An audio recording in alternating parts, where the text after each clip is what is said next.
que j'explique, c'est vraiment de bien comprendre que actuellement, on ne conçoit plus le handicap simplement comme une caractéristique de la personne.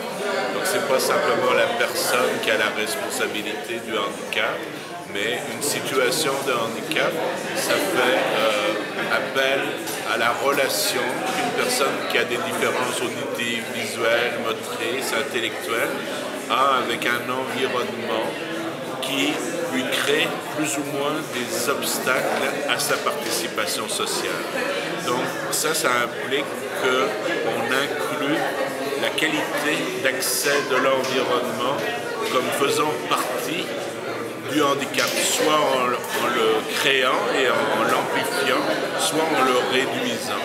Ça, c'est très important parce que ça nous dit que le handicap, c'est quelque chose qui est situationnel et que tous les responsables de la collectivité peuvent faire quelque chose pour rendre plus accessibles leurs services, leurs bâtiments, les services de transport.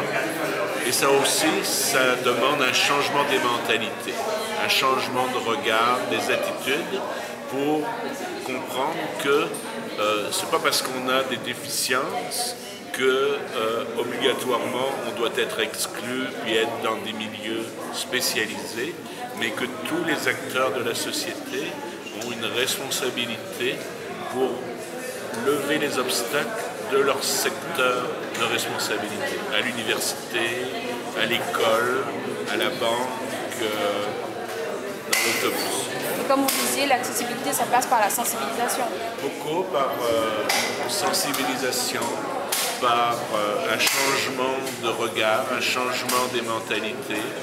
Le fait aussi qu'il y ait de plus en plus de personnes différentes qui côtoient les autres, ça change nos mentalités parce qu'avant, on ne les voyait pas. Alors, c'est aussi une question de formation, d'avoir à notre disposition des outils pour savoir comment faire. Parce qu'en général, les gens ont beaucoup de bonnes intentions, mais ils ne savent pas comment faire. Donc le rôle un petit peu que nous avons, nous plus en tant que chercheurs, est toujours avec les organisations de défense des droits des personnes handicapées, les familles aussi, qui sont les vrais experts, d'offrir des outils pour pouvoir bien faire les choses.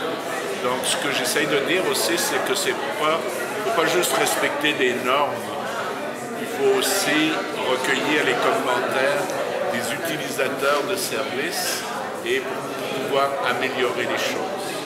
Qu'est-ce que vous avez déjà constaté depuis que vous êtes en Guadeloupe sur justement cette accessibilité?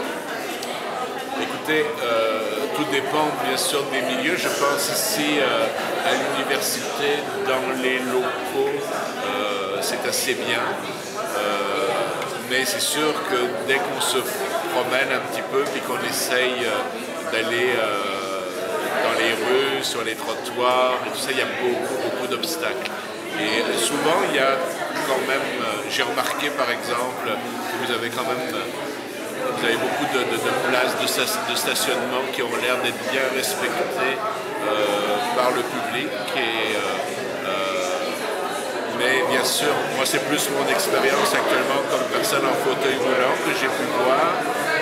Mais hier par exemple, j'ai été à Sainte-Anne pour aller au marché. Et le marché, il est sur le sable.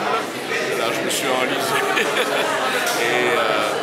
Alors c'est sûr que tout ça, il faut y penser à un moment donné pour que les personnes puissent vivre une vie ordinaire parmi les autres.